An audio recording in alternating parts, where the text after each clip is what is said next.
doing today?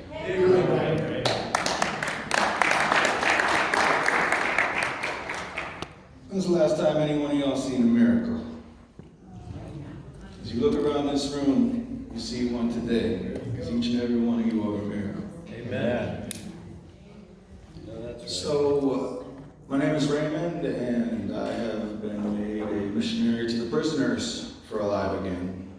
I am one who has been incarcerated, done prison time, and remember those that came in and visited me while I was there. And now seek to give back as I was given. So my life story is, it's different. It's not too much different than others I've read. Both of my parents, they struggled with drug addictions, so I had to deal with that at a younger age myself. I started using at 11 years old, around there. Never really felt comfortable in my own skin. Didn't like who I was, didn't have any self-esteem, didn't have any self-worth. I did what I was taught. I was put on medication by psychiatrists at 7 years old for attention deficit disorder, emotional handicaps. So I thought, drugs were the answer to problems. Unfortunately, I wasn't the doctor, but thought I was. Started self-medicating at a young age because what they did wasn't right. But what I did wasn't right either, which led me to many years of hurting a lot of the people that I counted closest to my life. Drugs, sex, money, shopping. I'm addicted to more. Whatever I like, whatever's there, I just want more of it. Luckily for me today, that's Jesus. I came to Christ at about 28 years old. I wasn't raised in a church. I didn't have a relationship with Christ. I didn't seek Christ.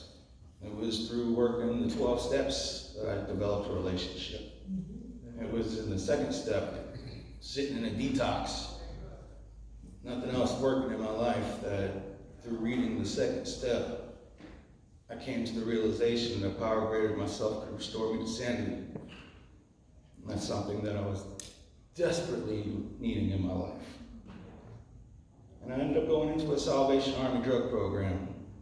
And it was through the Salvation Army that I came to see who and what Jesus really was. I had men that surrounded me who were real Christians, who I was able to base my actions upon. I never had any role models. My role model was my father, who used drugs my whole entire life. I grew up wanting to be him. See where that got me. So I had to find something else in life, and it was at the Salvation Army that I saw that there was another way of living, that I didn't have to live the way that I had lived. And at that point in my life, I'd already lost everything that I loved. I have a 16-year-old daughter right now, she turned 17 yesterday. I haven't seen her in over 13 years because of my addictions. My daughter's mother thought that I wouldn't be a good role model. I don't blame her. One of the first things I put in Jesus' hand was her life. So I know that she's been taken care of well over these years. Unfortunately, I had just some growing up myself I had to do. And that's how I ended up in prison for a sentence of 77 months. And I could say that God carried me through every minute of that and allowed me to grow because of it. So today, I'm an active member of AliveAgain, part of the Friday night meeting, and kind of like Jim there, I was approached.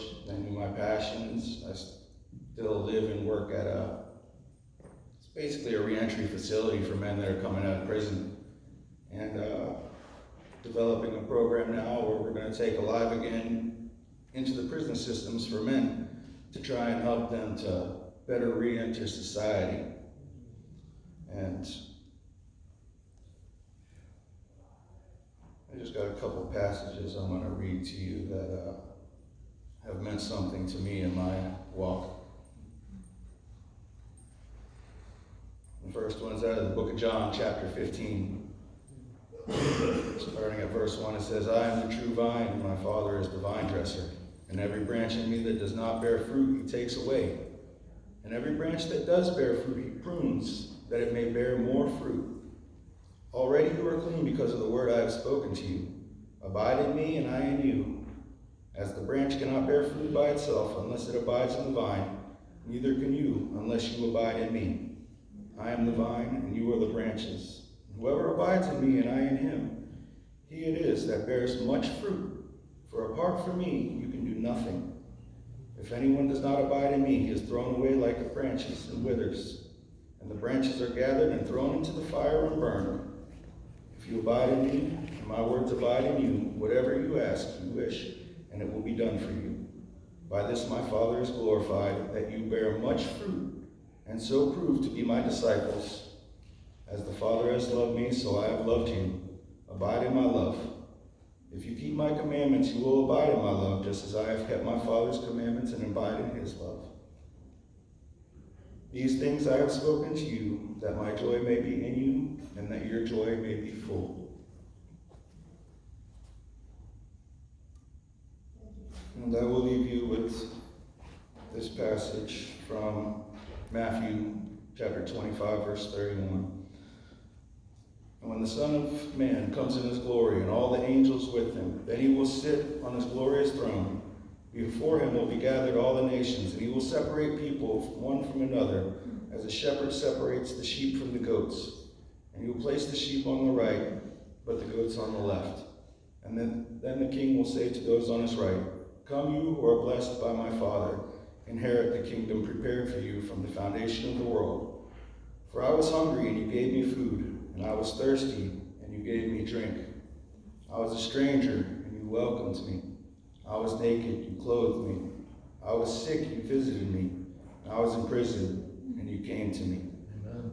Then the righteous will answer him, saying, Lord, when did we see you hungry and feed you, or thirsty and give you drink? And when did we see you a stranger and welcome you, or naked and clothe you? And when did we see you sick or in prison and visit you?